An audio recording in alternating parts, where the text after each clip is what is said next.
Sonic Racing CrossWorlds update version 1.2.0 is finally here, and there are many changes that you might not even know about that happened in the game. Some of these things consist of adding new events to the game, changes to World Match, adding new tracks to the jukebox, adding new decals to put on your vehicles, brand new gadgets and also gadget balance changes, and many more. And so in this video I'm going to be explaining everything that changed in version 1.2.0 of Sonic Racing CrossWorlds. The first thing that I'm going to be talking about is going to be World Match rating, where Sega has come out and increased the max rating that you can have in World Match. Where before the max rating that you could end up getting is 9,999, which quite a handful of players have already reached within the game, and you're now increasing it to 99,999, increasing it by 90,000 points, which is a great change. As many players were stuck at that 9,999, and there was nowhere to go from there, meaning that the people that were on top of the leaderboard could never change. Now with this huge change, it's going to take players an extreme amount of time to be able to get to this rating. Now there's definitely going to be people that are going to do it eventually, and they might even have to increase it from there, but it's definitely going to increase a lot more people playing the game more often to be able to hit that rating. As before, players that went ahead and reached the max rating had no benefit or reason to even be playing World Match anymore, as they could no longer increase, they could only go down if they ended up losing some races. And even players like the top player Cali Mac N did this not only once but twice on a separate account. So there will definitely be in time players that hit that max rating again, but this is definitely an amazing change done by Sega, and it'd be also cool to see if they add some different rewards for different points that you get later on down the road. There isn't any additional bonuses for going past the previous max rating, but it would be cool if they potentially added something later on down the road, like some more auras, as the current auras are amazing. It also looks like they made some changes to friend match as well, where you can now set races to have multiple rounds in custom matches in free race, which is super nice that now when you're in a custom match lobby, you no longer have to go back to the lobby every single race to get into another one. They can now be multiple rounds with getting you into the race as fast as possible. Another amazing quality of life change. They also went ahead and added some different jukebox tracks. This is actually a pretty unexpected thing, and I don't know if anybody really knew that this was coming, but they ended up adding a few songs into the game, with the first one being called Number 1 by Crazy Raccoon, which is actually a pretty good track considering I knew nothing about this song until it was added to the game. And you also have the song called Honogami Precious Moment, made by Unagami Korone, and also a familiar name for us Sonic fans in Tomoya Ohtani, who has worked on multiple Sonic songs in the past. Really cool to see them adding more tracks to the game, and I hope that this is something that they continue to do with future updates, and it would be cool if they added some more Sonic songs to go alongside with it. You also have some decals that you can go ahead and add into your vehicle. While I'm not the biggest fan of any of the decals they went ahead and added to the game, there are some different options that you can choose from. The first one is going to be the REJ collaboration. And I'm not really sure what REJ is. Someone would have to elaborate or tell me in the comments below what exactly it is, but I'm guessing it's some type of company that they went ahead and collaborated with, as they've done many other companies in this game. I gotta be honest, I kind of despise this art. This looks kind of disgusting to me, especially the one that says Super Chaos one with Super Sonic and Super Shadow on it. Believe it or not, this is Super Shadow's first appearance in a Sonic game since Sonic 06, and this is the way that we're getting him in the way that he looks. Kind of disgusting looking, but hey, they're there for you to enjoy if you like that stuff, so there you go. You also have the CR collaboration that goes ahead and adds a bunch of different anime stickers. Again, not something I'm super familiar with, but I do really like that they're writing Extreme Gear boards. And there also is a Sonic one that kind of does their own art style with Sonic on the Blue Star 2. And I actually really like the sticker. This is kind of dope, and definitely something I'm gonna have to put on one of my Sonic vehicles soon. These are definitely the better stickers of the bunch that were added in my opinion, and I hope that they continue to add really cool stickers into the game like this. The REJ ones can kind of stay out of the game in my opinion, but maybe I'm being a bit too harsh on that. Or maybe I just missed Super Shadow a little bit too much. There also has been some gadget additions and adjustments. So the first thing that they state in the patch notes is basically that they're observing two common strategies that emerge in online matches, meaning that they're very aware of what we are doing and the gadgets we're using. The first one that they talk about is using the drift type gadgets to maintain top positions. If you are unaware, almost every single top player in the entire game since the release has been using one common gadget set, and that is the Technical Drift, Level 2 Quick Charge, Level 3 Quick Charge, and the Ultimate Charge gadgets. And this is a super good gadget. It definitely is a big skill expression, as it's not an easy gadget to use, and it's not for everyone. I personally don't think that I'm amazing with it, but it is something that you can get really good with and really dominate the track. But basically, this is just going to allow you to get your drift extremely fast fast, and also adding the ultimate charge that allows you to be invincible for a short amount of time, being able to basically be invincible to any item coming in your way. Like I said, almost all top players actually end up using this and basically maintain top of the race for most of the race. So if you're experienced with snaking or really good at drifting in the game, this is definitely a really good gadget set to be using. The second strategy that they talk about is people staying in 9th to 12th place to use items to control gadgets or get powerful items late in the race, and then basically quickly jumping to the top positions towards the end of the race and winning the match. This, in other words, is known as sandbagging. Basically what you want to do is you want to throw the race for majority of the first and second lap, and then when you get towards the end of the race with having, say, like a monster truck or a drill wisp or even a laser wisp at the end of the race, you basically use those items to what some people might see as an unfair advantage of you basically throwing the race and then using these really good items to shoot ahead at the end of the race, allowing you to finish at the top of the leaderboard in the race. I ultimately don't think this is a massive problem, as I think with Ultimate Charge being so popular, it kind of negates some of those people that are sandbagging. I do think there are some needs of item balance patching, and I hope that's something that they consider for the future. I think there are far too many monster trucks that appear in the game, and I also think that the laser wisp is a little bit unfair at times, where it seems like you're going to win the race in first place and you're right next to the finish line, and all of a sudden somebody will just appear in front of you randomly using the laser wisp and they'll beat you in first place. Definitely can be really annoying, and I think that would kind of fix that, in my opinion. I don't really have too much of a problem with like the drill wisp or even the boost wisp in any way, and that's also something that ended up getting nerfed a little bit that I'll talk about here in a second. But basically with Sega saying that any people that are positioned in 4th to 8th place are really hard to be able to make comebacks and finish at the top of the race. Meaning if you're in the middle of the pack, it's really hard for you to basically finish in first place. And they're trying to kind of balance it out where no matter what position you're in, that you have a fair chance to be able to win the race no matter what. I think that's a little bit hard to do considering that some tracks it's just hard to win a race without sandbagging a boost wisp. Stages like Ocean Gate or Kronos Island, if you don't have a boost wisp at the end of the race, you're not getting first place, and it's plain and simple as that. Now, I think if they really wanted to fix that, they would probably have to nerf the boost wisp in some way to make it to where they can't take that shortcut so often. But there are certain tracks where it's impossible to really nerf sandbagging in any way. If I get a boost wisp in Ocean Gate, I'm not letting go of it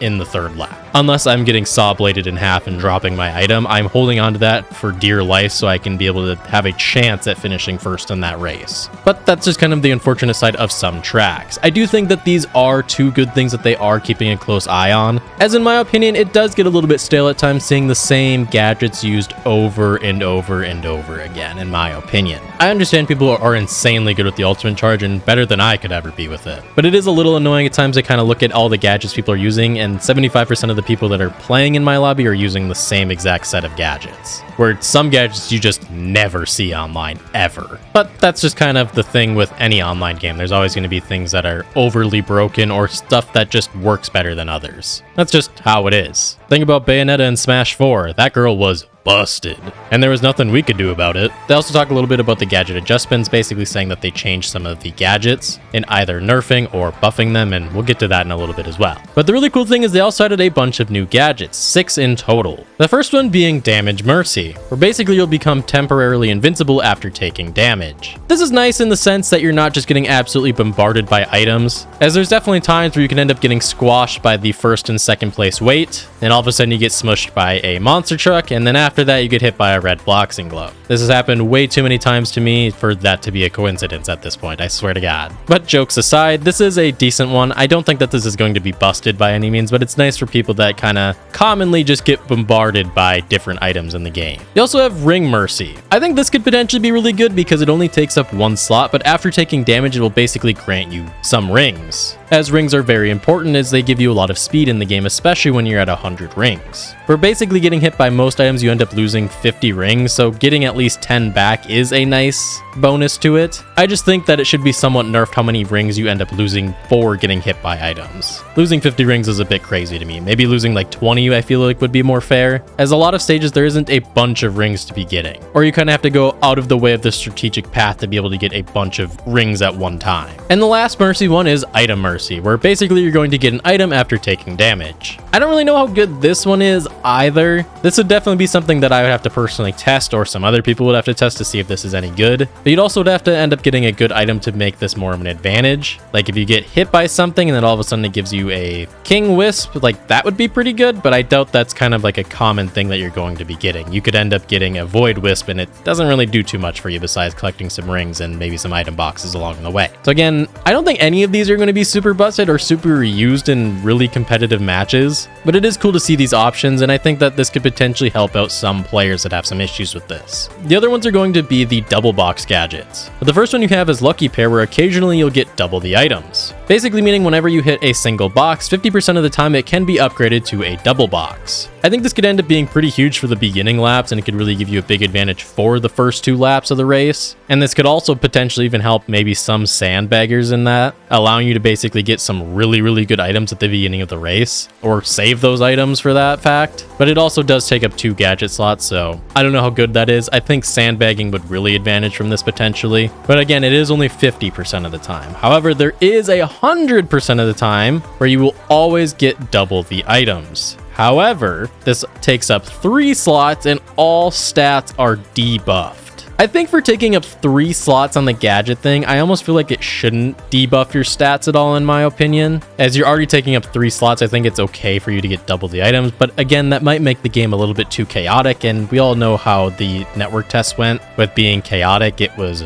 kind of a mess, in my opinion, so I really don't want that to be a thing if this ended up becoming a meta thing or a really big thing in competitive. But I think it is a cool gadget to add for an option. I just don't know how great it's going to really be, considering that all your stats are debuffed. But you will be able to throw out items like a goddamn madman. And the last one they added is Strong Finish, which takes up 2 slots in your gadget slot, where you'll basically become temporarily invincible on lap 3. This is very similar to Invincible Start. That was already a gadget in the game where you basically become invincible for some time when the race starts. The only thing with this one is, yes, you are going to be invincible for a temporary amount of time in the 3rd lap, and that's great, as it might allow you to basically get a pretty big lead on people in the 3rd lap, but it doesn't ultimately last super long, and it seems like it lasts a shorter amount of time than Invincible Start does. So I don't know how great this is. I think if you're considering using this, I would almost just kind of encourage you to learn Ultimate Charge instead, where that's more of a consistent being invincible for majority of the race, instead of just being invincible for a short amount of time in the 3rd lap. I mean, if you stack this with Invincible Start and Strong Finish, you'd be invincible for a decent chunk of the race, if not half of the race. So maybe if you're quick enough and use like a speed character with this, that would maybe be good. But again, stuff that would have to be really tested, and I'm sure some other players other than me that are much better at the game are going to be able to learn that a lot better than I will. I'm just here to inform you what the gadgets are. I'm not here to tell you how to race or how to be the greatest racer, as I am far from it. But that's all the gadgets that they went ahead and added. The other thing that I really like that they decided to do is basically there was exclusive gadgets that they would give you for competing in festivals that have previously went on. So if you by some chance missed any of those festivals and you didn't get those gadgets and you really want them, they're actually just going to give them to you for free. Well, not for free. You technically have to pay 100 to Dawn Pod tickets for them if you didn't already get them, but at least they give you the option to obtain them now if you by some chance did miss a festival or just now getting into the game. I really like this change, and this is really cool to see. I don't have much experience with any of the character kits, which is basically all of the gadgets that basically came with the festival, but definitely is something that seems interesting and could potentially be really good. Now on to the gadget adjustments and kind of the biggest things of the patch notes. The first thing that they went ahead and changed was quick recovery. And this, my opinion, is the biggest change in this entire patch and easily makes quick recovery one of the best meta gadgets to be using in the game. Now, quick recovery was already good as it allowed you basically to recover after getting hit by an item very quickly, but they basically further reduced the downtime after taking a hit, meaning that you basically are going to recover even faster now. And if you can see this from clips, you recover so damn fast. It is insane. But basically, in their words, their reasoning for buffing this is quick recovery provided a large benefit when hit, but losing rings often led lower final positions. The gadget has been adjusted and allows more mid-position endurance. Kind of going back to what they were saying, where they want more mid-positions to be able to win races and have a better chance at winning races. This is a big way that you're going to be able to do it, and I've used the quick recovery quite a few times now since they've buffed it, and I think this might be my go-to gadget now, as it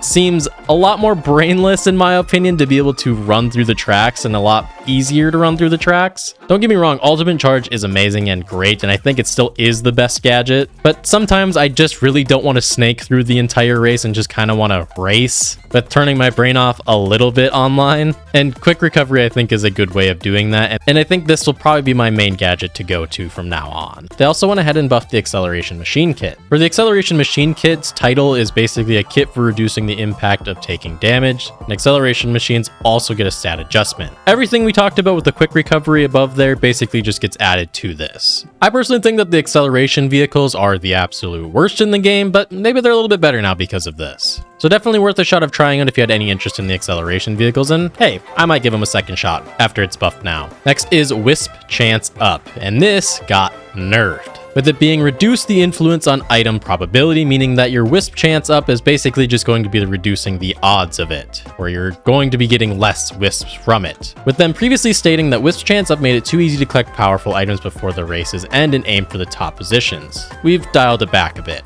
Kind of them going back to basically talking about how they're kind of keeping an eye on sandbagging players. A lot of sandbagging players ended up using Wisp Chance Up to be able to get really good items, including the Laser Wisp. And I think this is a good change because I think it was getting a bit ridiculous in my opinion. Now, kind of nerfed the monster trucks in my opinion, and I think we might be good there. I just think they spawn way too often in the game. Not that I think that they need to change it all, I think just their spawn rate needs to go down. But I think this is another good nerf in my opinion, and this wasn't a gadget that a bunch of people used, but it's definitely something that you would see from time to time. And Wisp Chance Up also only takes up one slot. Considering the odds that it would actually give you different wisps for just one slot was kind of crazy in the previous patches. So again, like I said, I think it's a great change. They also adjusted Invincible Start a little bit. This isn't a buff or a nerf, they just kind of changed something about it, being now that when you have this gadget, the vehicle now flashes just before the effect ends to make timing clear. Basically giving the people that are against you in a race a better idea of when your invincibility is going to run out so they can hit you with an item. I don't think this is necessarily a good or a bad thing, I guess. I think it's a little bit more fair and a decent change at that, but you aren't getting nerfed in any way. You're just kind of giving people that are against you a little bit more of an advantage. But to be fair, you're invincible for a big part of the race, so I think that's only fair. And also the shield item did the same thing, so it's only fair. Moving on to some of the other adjustments, and notably one of the biggest at that is they went ahead and changed the color and appearance of Silver and Blaze's AI skin. As we know in the previous updates, the AI skin for Silver and Blaze was kind of this silver type of white looking color to them. And basically some people were complaining about, I don't know who, as I never really heard anybody complain about this, but apparently there was, but people saying that basically this color was too similar to the way that invincibility looked like in the game, and it was hard to know if your character was in invincibility mode or not when using these skins. So they went ahead and changed the color of them entirely to more of a turquoise color, or as I like to say, into now minty fresh Silver and Blaze the Cat. I didn't really have a problem with their old skin or any of like the invincibility stuff in my opinion, so I personally don't think that they needed to change. But however, as a Silver main, I actually really like the turquoise blue a lot more than I did with the white and silver look. I think it'd be cool if you could kind of switch between the two colors now, but I do really like the more blue look as it looks really good in-game in my opinion. I've been using this skin alongside a black vehicle, so like if you change Silver's car to all black and it looks super clean in my opinion. So I'm super happy about this change. I know some people are a little bit disappointed with even some people wanting him to mod it back into the game, but I don't mind it at all. Some other things is they went ahead and basically changed the collision in the game, where basically whenever you were in water sections of any stage, like Eggman Expo, whenever you were in that kind of water tunnel and you would collide into people, the game would kind of freak out and you'd be stuck against a wall and it wouldn't really know what to do. And it just made the experience really awful of being in this tunnel or any water section and basically colliding into people. So this is much more improved now. And this is a great change, as every time Eggman Expo came up, I completely dreaded this water tunnel. So now I don't have so much of an issue with it. As Eggman Expo actually is a really fun stage, it's just that one area was just absolute hell at times. They also went ahead and improved directional input detection, which basically is just going to make it easier to use items as an intended direction while drifting. This is going to be huge for whenever, say, like a green boxing glove is coming back at you and you want to throw something back to hit it. There is a huge issue for whenever you were turning or drifting, where you basically would throw an item back and it would never hit it because you were kind of turning at an angle. They basically fixed this to make it to where it's a lot easier to throw items back at you. This was an issue I actually had since day one of the game, and this is something that I felt like needed to be addressed, and I'm so glad that they did. I think it's so stupid that we weren't able to hit items back if we had an item to defend ourselves, just because we were turning or drifting, as there are many turns in this game. So huge change in my opinion. There also is somewhat of a syncing issue that has been happening since the network test, and they went ahead and upgraded that a little bit. Basically, whenever you'd get to an end of a race, sometimes you would see a player alongside next to you. Say if you're in first place and all of a sudden a player passes you at the end and it looks like they beat you to get first place. Sometimes you would finish the lap with even your character saying like, oh, I could have done better. Or as Jet says, should have been first. Where implying that you didn't get first, you ended up getting second, and all of a sudden the leaderboard pops up and you did get first. Meaning that there was a syncing issue of basically the game's internets not being synced together and it making it look like you lost when realistically you were actually in first and won the race. Apparently this was improved a little bit. I will say there is still somewhat of a desyncing issue in my opinion. It isn't perfect, but there is a little bit improvement there. But there definitely still is somewhat of an issue, and I think that this could be a little bit better still. And it also looks like they went ahead and added a better measure for anti-cheat. I've personally never run into a cheater that I know of, but it's good to see them be able to add more of a protection on anti-cheat as well, as if you're really cheating in this game, why? There is also multiple bug fixes that they went ahead and changed into it. A lot of them kind of have some stuff to do with items, and honestly a lot of them I have never really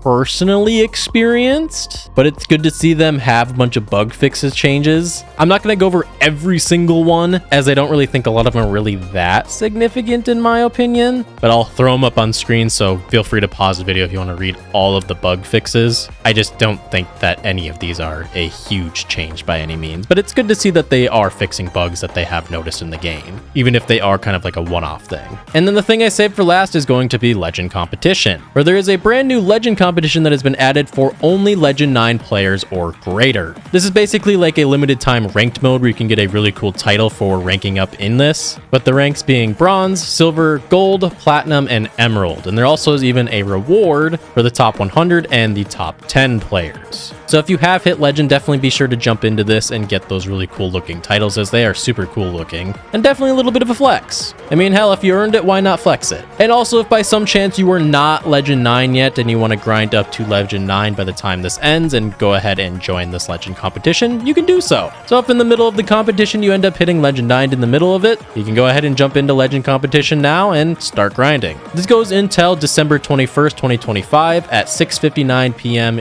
Eastern Time. I really love this, and it really kind of shows just who the best of the best is in each round. This is the first round of it, and it'll be really cool just to see who has some of those top 100 or top 10 banners. Definitely going to be a little bit scary kind of seeing some of you in there if you have those banners. I'm not going to lie. I'm going to be a little intimidated if I join a race with you. I got into a race recently with the #1 player in the world, Callie, and I can't lie, I was a little nervous. And to be fair, she kind of busted my ass, so. But that is every change inside of version 1.2.0 for Sonic Racing CrossWorlds. A bunch of changes, and honestly, I love all of the changes. There's nothing I disagree with in here. I love that they're trying to improve the game so much with not only adding stuff, but also making some balanced changes to improve the gameplay experience for us players. You really love to see this from Sega and Sonic Team. I hope that this is something that they continue to do, as the game is already great and it's getting even better. I think the game is even more fun now, and I can't wait to see what they potentially even change in version 1.3.0, or whatever the next update might be. Let me know your favorite change in the comments below, or what some stuff that you agree with or disagree with, or some stuff that you still think needs to be changed in the game. I'd love to know what you guys have to say. But with all that being said, guys, I'll catch you in the next one. Peace!